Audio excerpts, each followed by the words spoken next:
Yeah, there's my truck. Took about 20 years to build. 1947 International with the 406 Chevy, about 500 horse.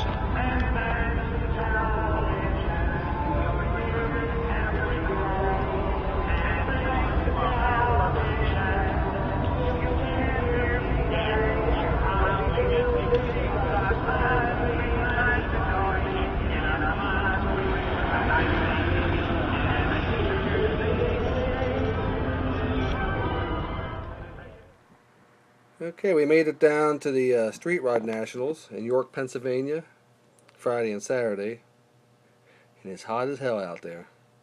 So, but I put the fuel cell on, and it's out here in the grill area. There's the grill. Then we have I have it stuffed down in there. It's a feet in itself, and then it goes into the scrubber reservoir combination I designed. Goes into the 1 pound check valve to clean up the condensation.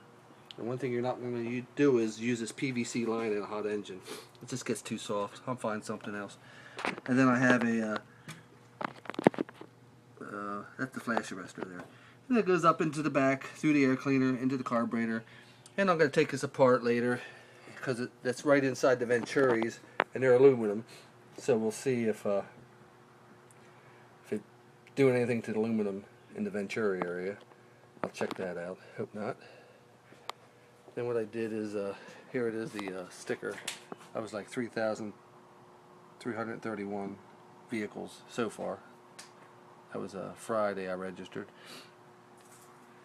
And over here, I put the controller on my dash with the awesome stereo system that's in this vehicle.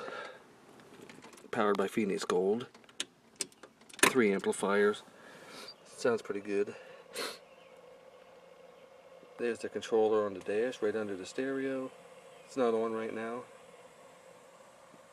And you can control it right from here. What I'm going to do is now start advancing the timing to get it to pre-ignite, pre-ignition, get the valves to rattle. And then as I'm driving I can start giving it more amperage, increase the liters per minute and see where it goes away. So I'll be doing that. I got a lot of testing to do. I was running it for a couple days. This is the cell with the PVC gaskets. They hold up just great so far. They're not leaking.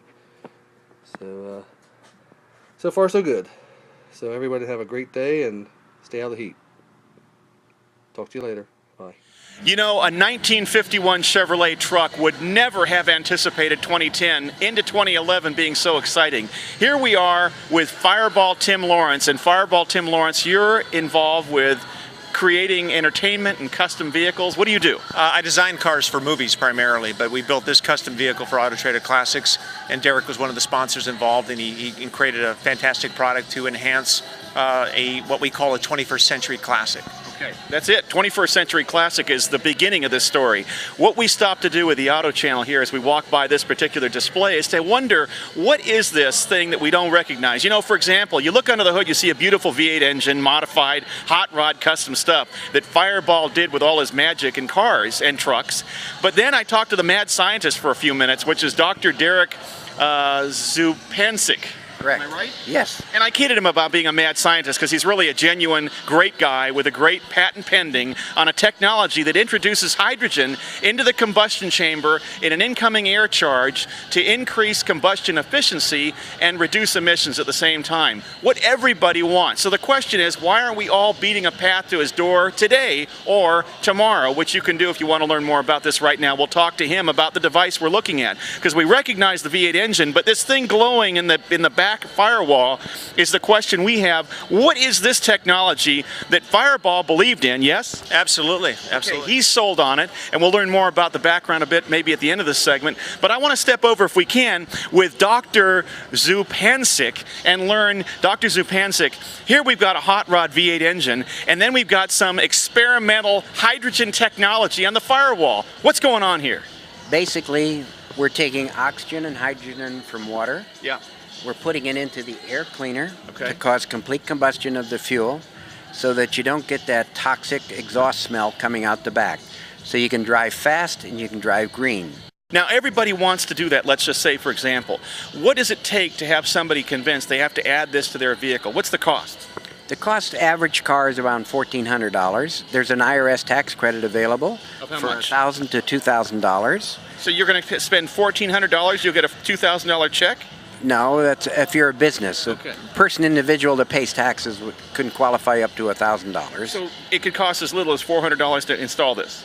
Well, no, you have an installation charge also because an installer has to put it in. So out the door. Yeah, it's designed basically for about $1,700 Okay. that you can have this installed on your car, get a payback within 5 or 6 months, Okay.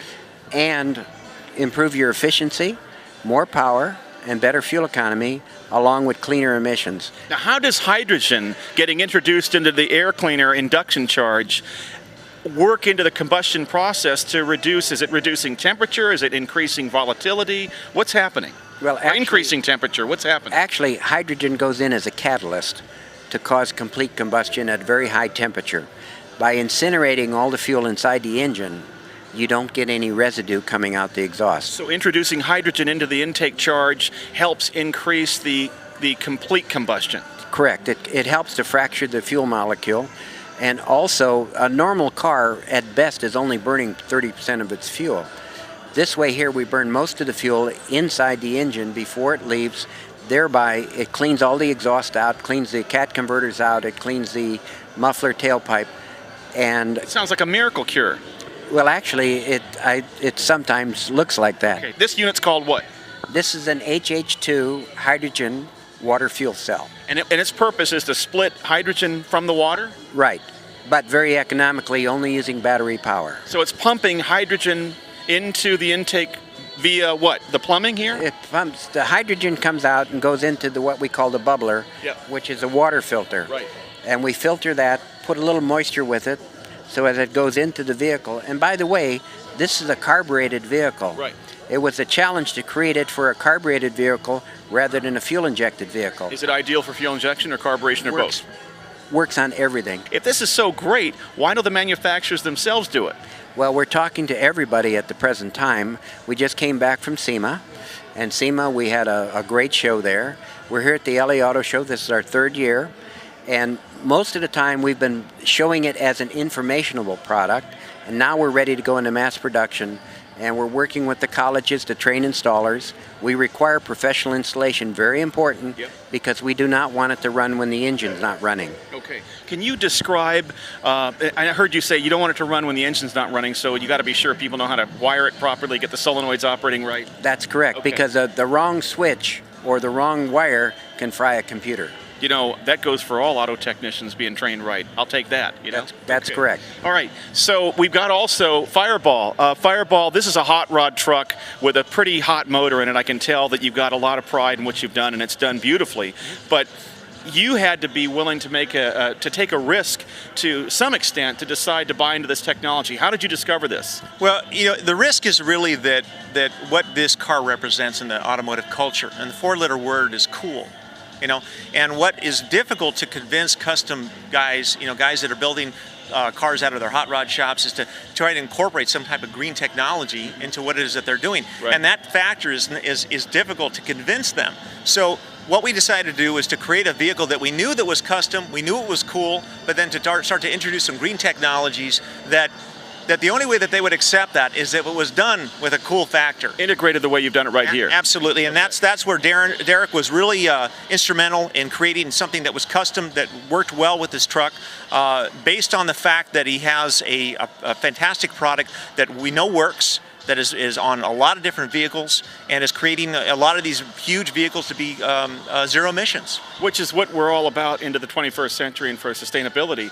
But you had to have something come along in your search of new technology and gadgets that exposed you to this. Did you meet him at a show, or where did the two of you meet? I think we go back a few years at LA Auto Show, you know, and So yeah. you walked up and you thought this is an interesting guy with a neat technology, and let me try out your product? I thought he was a mad scientist, and now that's what I'm thinking. I'm convinced of it. Okay, but he's a mad scientist with a real good goal. My wife says that also. And you know what I also know off camera before we started, I asked you about being a mad scientist, and you said your hair in the morning? It stands. You look like Albert Einstein. Sticks out all over the place. He's a mad scientist with a good cure for the future, potentially. Check it out for yourself. Here at the LA Auto Show for the Auto Channel, I'm Steve Ford, and we're looking at all the new gadgets and gizmos, including psychedelic, I can't even say the word right now, hydrogen transformational technology that will cure the planet and the universe. Keeping you car wise, I'm Steve Ford, the car guy for the Auto Channel. Let's continue.